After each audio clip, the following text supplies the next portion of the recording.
Hi students, myself Madhvi Parmar.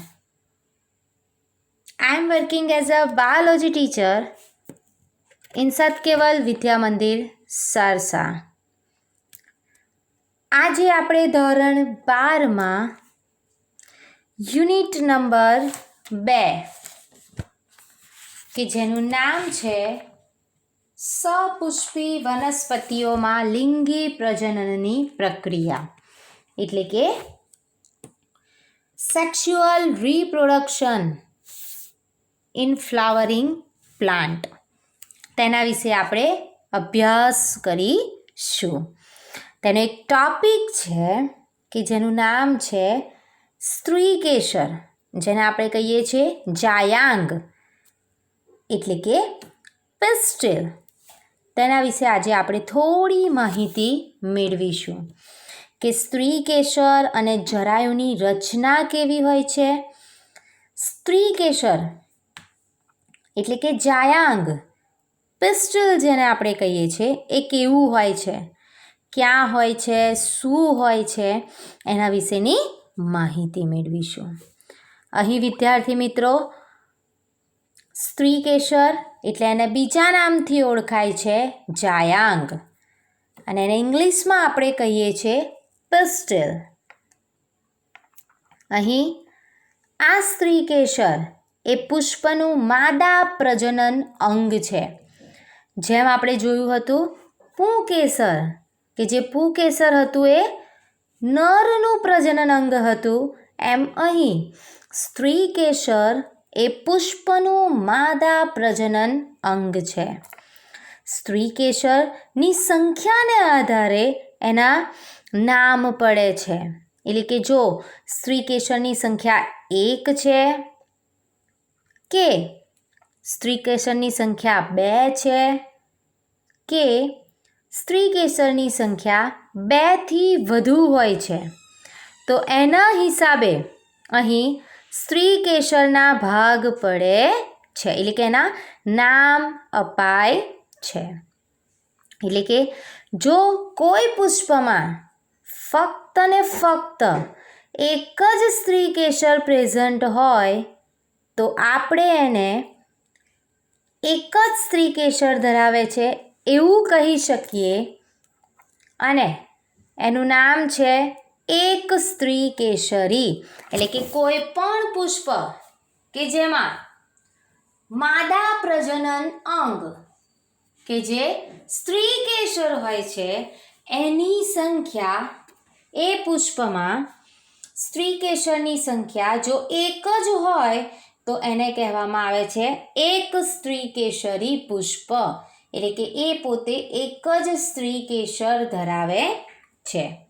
એને ઇંગ્લિશમાં કહેવામાં આવે છે મોનોકાર્પેલરી. ઉદાહરણ તરીકે જોવા જઈએ તો વટાણાનું પુષ્પ, જેને આપણે શું કહીએ છીએ, એક સ્ત્રીકેસરીમાં મૂકીએ છીએ, કેમ કે એ જ વટાણાના પુષ્પમાં સ્ત્રીકેસરની સંખ્યા જોવા જઈએ તો કેટલી હોય છે, એક જ જોવા મળે છે.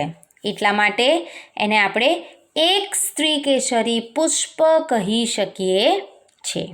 એટલે એક સ્ત્રીકેસરી પુષ્પ કે જેનું ઉદાહરણ છે વટાણાનું પુષ્પ. બહુસ્ત્રીકેસરી 2 કે તેથી વધુ સ્ત્રીકેસરો ધરાવતા હોય એટલે કે મલ્ટીકાર્પેલરી આપણે એને કહીએ છીએ. કોઈ પણ પુષ્પ કે જે 2 થી વધુ સ્ત્રીકેસર ધરાવતા હોય તેને આપણે શું કહીએ છીએ, બહુસ્ત્રીકેસરી. એટલે કે એ પુષ્પમાં સ્ત્રીકેસરની સંખ્યા 2 કે 2 થી વધુ જોવા મળે છે, પરંતુ અહીં એ સ્ત્રીકેસર મુક્ત હોય કે યુક્ત હોય છે. એટલે કે અહીં જો સ્ત્રીકેસર કોઈ પણ પુષ્પમાં 2 કરતાં વધુ જોવા મળે તો એમાં એ સ્ત્રીકેસરને કહીએ છીએ બહુસ્ત્રીકેસરી અને 2 ભાગમાં એ વિભાજિત હોય છે. એક છે મુક્ત સ્ત્રીકેસરી અને બીજું છે યુક્ત મુક્ત સ્ત્રી કેસરી. મુક્ત સ્ત્રી કેસરી કોને કહેવામાં આવે? કે સ્ત્રી કેસર એકથી વધુ હોય પરંતુ એકબીજા જોડે અટેચ્ડ હોતા નથી, છૂટા હોય છે, તો એને શું કહી શકીએ? મુક્ત સ્ત્રી કેસર. પરંતુ જો સ્ત્રી કેસર એકબીજાથી અટેચ હોય એટલે કે જોડાયેલા હોય તો આપણે એને કહી શકીએ યુક્ત સ્ત્રી કેસર. એટલે કે એકથી વધુ સ્ત્રી કેસર જોડાયેલા હોય તો એને કહેવાય યુક્ત.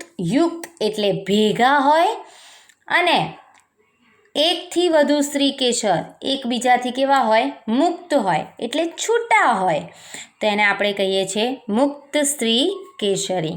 તો અહીં એક સ્ત્રી કેસરી પુષ્પ પણ જોવા મળે છે અને બહુસ્ત્રી કેસરી પુષ્પ પણ જોવા મળે છે. એટલે કે મોનોકાર્પેલરી અને મલ્ટીકાર્પેલરી ફ્લાવર આપણે જોઈ શકીએ છીએ. બેવ જે પુષ્પ છે મોનોકાર્પેલરી અને મલ્ટીકાર્પેલરી, કે જે મલ્ટીકાર્પેલરી જોવા જઈએ તો એના પાછળથી કેટલા ભાગ પડે છે?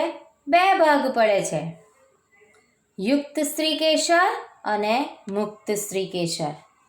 એટલે કે સ્ત્રી કેસર જો જોડાયેલા હોય તો એને આપણે કહી શકીએ મુક્ત સ્ત્રી કેસર, પરંતુ જો સ્ત્રી કેસર જોડાયેલા હોય તો એને યુક્ત સ્ત્રી કેસર કહેવાય. પરંતુ જો સ્ત્રી કેસર જોડાયેલા ન હોય તો એને આપણે કહીએ છીએ મુક્ત સ્ત્રી કેસર. જોડાયેલા હોય તો યુક્ત અને જોડાયેલા ન હોય તો એને શું કહેવાય? મુક્ત સ્ત્રી કેસર. અહીં વિદ્યાર્થી મિત્રો સ્ત્રી કેસર 3 ભાગમાં વિભાજિત જોવા મળે છે. એટલે કયા 3 ભાગ?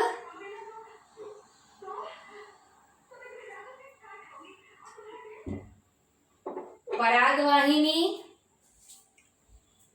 પરાગાસન અને બીજાશય, એટલે કે અંડાશય વાળો ભાગ.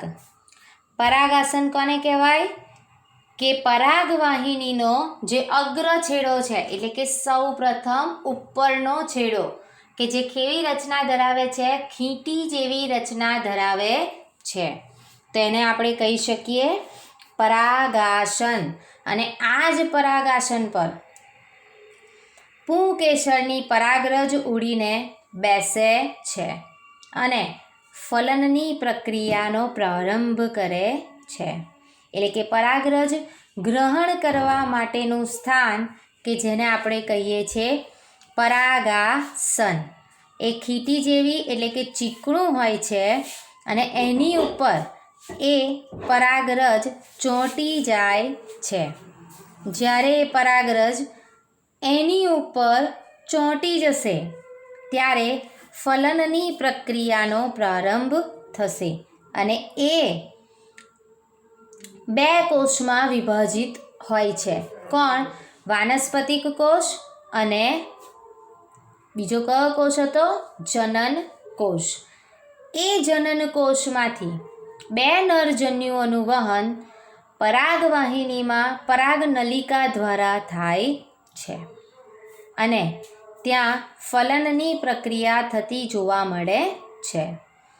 પરાગવાહિની પરાગાસનની નીચે આવેલ લંબાયેલો પાતળો ભાગ છે. એટલે કે અહીં જે પરાગાસન છે એ પરાગાસનની નીચેનો લાંબો ભાગ જેને આપણે કહી શકીએ પરાગવાહિની. આ પરાગવાહિની કે જે 2 નરજન્યુઓનું વહન ક્યાં સુધી કરે છે? કે 2 નરજન્યુઓનું વહન છેક અંડક એટલે કે બીજાશય સુધી કરે છે. એ પણ પરાગાસનની નીચે આવેલો લંબાયેલો પાતળો ભાગ. એની સપાટી એટલે કે પરાગવાહિનીની સપાટી તમે જોઈ શકો છો કે લીસી પણ હોય અથવા તો કેવી હોય છે? રોમમય. એટલે કે એની સાઈડ પર નાના નાના હેલ લાઇક પ્રોજેક્શન પણ જોવા મળે છે. અને હેલ લાઇક પ્રોજેક્શન કે જે કેવા કહેવામાં આવે છે? રોમમય, જેને આપણે બાયોલોજીની ભાષામાં કહીએ છીએ રોમમય સપાટી.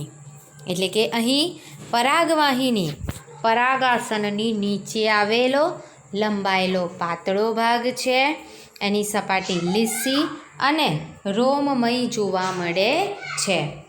બીજાશય અને અંડાશય કે જે સ્ત્રી કેસરનો ત્રીજો ભાગ છે, કે સ્ત્રી કેસરનો ત્રીજો ભાગ અંડાશય અથવા તો બીજાશય કે જે સ્ત્રી કેસરનો સૌથી નીચેનો ફૂલેલો ભાગ કે જેને આપણે કહીએ છીએ તલસ્થ ભાગ, એટલે કે બેઝ પોર્શનમાં આવેલો ભાગ, કે જે બીજાશયમાં પોલાણમાં આવેલું હોય છે. એટલે કે એના કોટરમાં તમને એ જોવા મળે છે.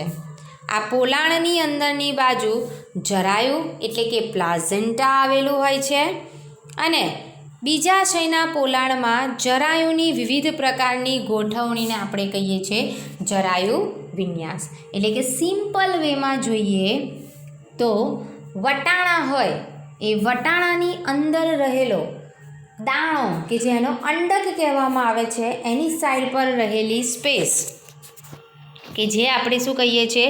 એનો અંડકવાળો પોષણ અને જરાયુવાળો પોષણ. તો આ જે જરાયુની ગોઠવણી હોય છે વિવિધ પ્રકારની હોય છે, જેને આપણે કહીએ છીએ જરાયુ વિન્યાસ. વિદ્યાર્થી મિત્રો, આ જે 3 ભાગ છે કયા કયા? સ્ત્રીકેસરના પરાગાસન, પરાગવાહિની, બીજાશય અને અંડાશય, કે જે સ્ત્રીકેસર એટલે કે માદા પુષ્પનો ભાગ કહેવામાં આવે છે. અને એ જ પરાગાસન પર શું રચના થાય છે? તો પરાગ રજ બેસે છે અને એ જ પરાગરજ શું થશે? ફલનની પ્રક્રિયામાં ભાગ ભજવશે. જ્યારે ફલનની પ્રક્રિયામાં એ ભાગ ભજવશે એટલે કે પરાગરજને ગ્રહણ કરશે અને શું કરશે? ત્યાંથી 2 નરજન્યુઓનું વહન અંડાશય એટલે કે બીજાશય સુધી કરવામાં મદદ કરશે. વચ્ચે પરાગવાહિની હેલ્પ કરે છે એ નરજન્યુઓને પરાગનલિકા થ્રુ પરાગવાહિનીમાં લાવે છે અને પરાગવાહિની થ્રુ એ 2 નરજન્યુઓ ક્યાં જશે? છેક અંડાશય અથવા તો બીજાશયવાળા ભાગમાં જશે. અહીં વિદ્યાર્થી મિત્રો, આજે જરાયુ વિન્યાસ એટલે કે બીજાશયના પોલાણમાં જે જરાયુની ગોઠવણી જોવા મળે છે એને આપણે જરાયુ વિન્યાસ કહીએ છીએ. જે તમે 11માં ભણ્યા હતા કે જરાયુ વિન્યાસ શું છે, જરાયુ વિન્યાસના પ્રકાર કેટલા છે અને એ પ્રકારના નામ અને એના ઉદાહરણ વિશેની માહિતી મેળવી હતી. જે થોડી ઘણી આપણે શું કરી લઈએ? તાજી કરી લઈએ કે એના પ્રકાર શું હતા, એના ઉદાહરણ શું હતા, જરાયુ વિન્યાસ શું હતું, એના પ્રકારો કઈ રીતે ડિફરન્શિએટ થતા હતા એકબીજાથી, જેની આપણે માહિતી મેળવીએ. કે જરાયુ વિન્યાસના 5 પ્રકાર છે: ધારાવર્તી, અક્ષવર્તી, ચર્મવર્તી,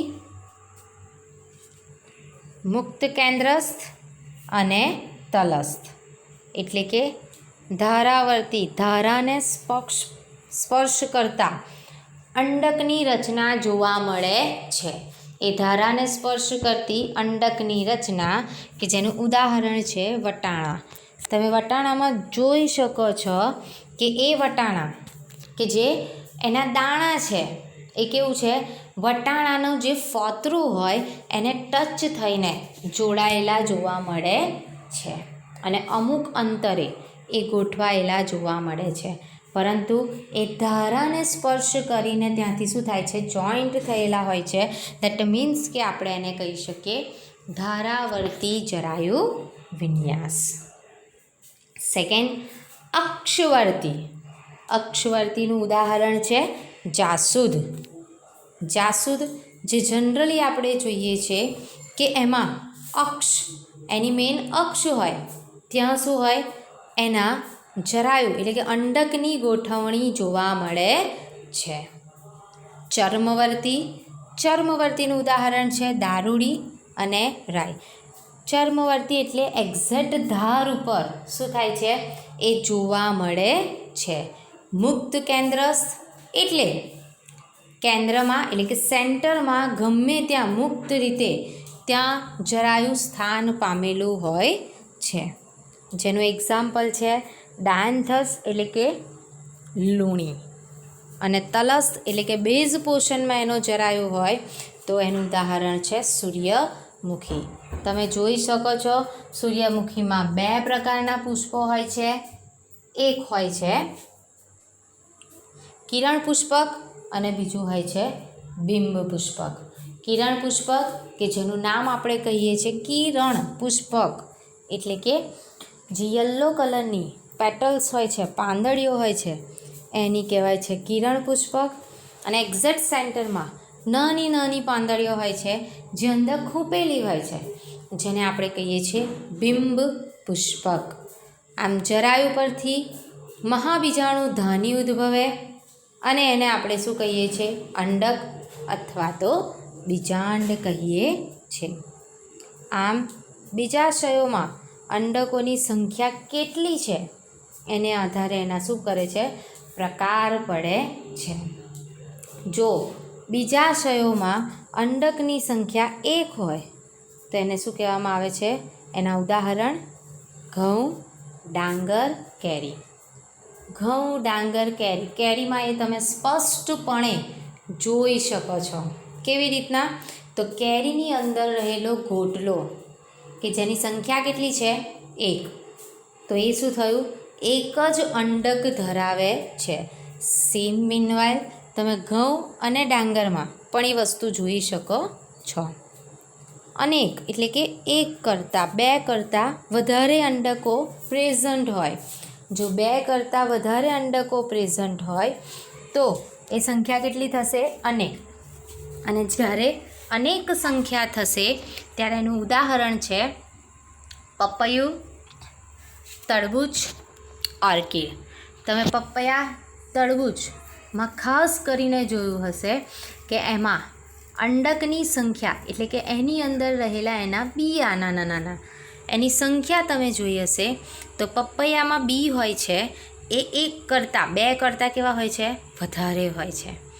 જ્યારે તરબૂચના બિયા પણ તમે જોયા હશે કે એની સંખ્યા 2 કરતાં વધારે જોવા મળે છે. તો એમાં બીજાશયોમાં અંડકોની સંખ્યા કેટલી કહી શકીએ આપણે, અનેક કહી શકીએ છીએ. અને 1 હોય છે એનું ઉદાહરણ ડાંગર અને કેરી. તો વિદ્યાર્થી મિત્રો, જરાયુ વિન્યાસના 5 પ્રકાર કયા કયા, ધારાવર્તી, અક્ષવર્તી, ચર્મવર્તી, મુક્ત કેન્દ્રસ્થ અને શું કહી શકીએ, તલસ્થ કહી શકીએ. અંડક અને બીજાંડ પણ કહીએ. અંડકોની સંખ્યા કેટલી છે એ પણ આપણે આઈડેન્ટિફાઈ કરી શકીએ છીએ કે 1 છે અંડકની સંખ્યા, કાં તો 1 કરતાં એટલે કે 2 કરતાં વધારે પણ જોવા મળે છે. અહીં આ તમને ફિગર આપેલી છે કે ઉપર સૌપ્રથમ પરાગાસન આપેલું છે, એની નીચે પરાગ વાહિની છે, છેક લાસ્ટમાં ફૂલેલો ભાગ કે જેને આપણે અંડાશય કહીએ છીએ, જેનું બીજું નામ છે બીજાશય, અને એની નીચે પુષ્પાસન એટલે કે આખું પુષ્પનું આસન જેને આપણે કહીએ છીએ અને પુષ્પાસન આવેલું હોય છે. સેકન્ડ જોડેની જ ફિગર છે જેમાં તમને યુક્ત સ્ત્રી કેસરી બીજાશય બતાવ્યું છે, એટલે કે બીજાશય સ્ત્રી કેસર સાથે અટેચ છે, જોડાયેલું છે. અને સ્ત્રી કેસર પણ કેવા છે, મર્જ છે, ભેગા છે. તો એને શું કહેવાય, યુક્ત સ્ત્રી કેસરી બીજાશય. અને ઉપરવાળો પોર્શન છે જે છે પરાગાસન. આ પરાગાસન પરાગરજને ગ્રહણ કરે છે અને શું કરી શકે છે, ફલનની પ્રોસેસમાં ભાગ ભજવે છે. ત્યાંથી બે નરજન્યુઓ કયા આવશે પરાગનલિકા થ્રુ? પરાગવાહિનીમાં. અને પરાગવાહિની થ્રુ એ બે નરજન્યુઓ અંડાશય એટલે કે બીજાશય સુધી પહોંચી શકે છે અને ફલનની પ્રોસેસમાં ભાગ ભજવે છે. આ જે લાસ્ટ ફિગર છે તમે અહીં જોઈ શકો છો કે સ્ત્રી કેસર બધા ભેગા હોય તો બે કે બેથી વધુ સ્ત્રી કેસરો જોડાયેલા હોય તો એને આપણે શું કહેતા હતા? યુક્ત સ્ત્રી કેસરી. પરંતુ બે કે બેથી વધુ સ્ત્રી કેસરો એકબીજાથી છૂટા હોય તો આપણે એને શું કહેતા હતા? મુક્ત સ્ત્રી કેસરી. સ્ત્રી કેસરની સંખ્યા એક સ્ત્રી કેસર પ્રેઝન્ટ હોય તો એક સ્ત્રી કેસરી કહેવાય, બે કરતાં વધારે હોય તો બહુસ્ત્રી કેસરી કહેવાય. અને એ જ બહુસ્ત્રી કેસરીના બે ભાગ પડે, યુક્ત સ્ત્રી કેસર અને મુક્ત સ્ત્રી કેસર. તો વિદ્યાર્થી મિત્રો આ હતું સ્ત્રી કેસર એટલે કે જાયાંગ શું છે તેના વિશેની માહિતી. નેક્સ્ટ આપણે જોઈશું મેગાસ્પોરેન્જિયમ ઓવ્યુલ એટલે કે અંડકની રચના અને મહાબીજાણુ ધાની શું છે એના વિશેની આપણે માહિતી મેળવીશું.